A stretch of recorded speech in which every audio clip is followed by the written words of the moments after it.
గౌరవనీయులు మంత్రి గారిని ఈ మోడల్ స్కూల్ సంబంధించి ఒక చిన్న క్లారిఫికేషన్ అడుగుదాం అనుకుంటున్నాం అధ్యక్ష. గతంలో యూపీఏ ప్రభుత్వం ఈ మోడల్ స్కూల్స్ను ఏర్పాటు చేసింది.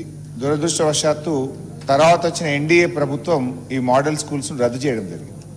అయితే అప్పుడున్నటువంటి రాష్ట్ర ముఖ్యమంత్రి కేసీఆర్ గారు రద్దు చేసినా సరే మేము వీటిని కొనసాగిస్తామని తెలంగాణ రాష్ట్ర ప్రభుత్వం ఈ మోడల్ స్కూళ్లను కొనసాగించాలని ఆ రోజు నిర్ణయం తీసుకున్నది అధ్యక్ష. అయితే నా యొక్క సూటిగా జస్ట్ హాఫ్ మినిట్లో కంప్లీట్ చేస్తా అధ్యక్ష. 4 ప్రశ్నలు. ఈ మోడల్ స్కూల్ టీచర్ల కోసం మన గతంలో ఉన్నటువంటి బీఆర్ఎస్ ప్రభుత్వం జీవో నంబర్ 58, జీవో నంబర్ 60 ఇచ్చింది. వాళ్ళు ఎందుకంటే ఓల్డ్ పెన్షన్ స్కీమ్లో లేరు, ఈ సిపిఎస్ స్కీమ్ కింద ఒకవేళ వాళ్ళు చనిపోతే గ్రాట్యుటీ ఇవ్వాలని చెప్పి ఆనాడు బీఆర్ఎస్ ప్రభుత్వం నిర్ణయం తీసుకుంది.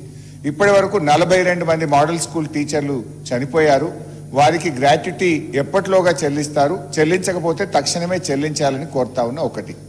రెండవది అధ్యక్ష, మోడల్ స్కూల్ టీచర్లు ఎవరైనా చనిపోతే వాళ్ళ పిల్లలకు కంపాషనేట్ అపాయింట్మెంట్ జరగడం లేదు. ఇతర ప్రభుత్వ ఉద్యోగుల తరహాలో మోడల్ స్కూల్ ఉద్యోగుల పిల్లలకు కంపాషనేట్ అపాయింట్మెంట్ ఎప్పటిలోగా చేస్తారో చెప్పాలని కోరుతున్నా. నంబర్ 2. నంబర్ 3 అధ్యక్ష, ప్రభుత్వ ఉద్యోగులందరికీ 1వ తారీఖు వేతనం ఇస్తామని చెప్పారు. మోడల్ స్కూల్ ఉద్యోగులకు 010 కింద దయచేసి 1వ తేదీ వేతనం ఇవ్వాలని కోరుతున్నాం.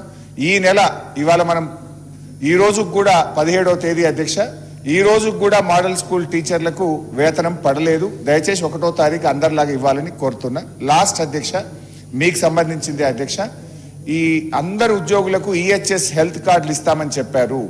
మరి మోడల్ స్కూల్ ఉద్యోగులు, ఎస్సీ, ఎస్టీ, బీసీ, గురుకుల ఉద్యోగులకు కూడా ప్రభుత్వ ఉద్యోగులతో సమానంగా ఎంప్లాయీస్ హెల్త్ స్కీమ్ అమలు చేయాలని చెప్పి మీ ద్వారా ప్రభుత్వానికి కోరుతున్నాం. గౌరవ మంత్రి గారు. అధ్యక్ష,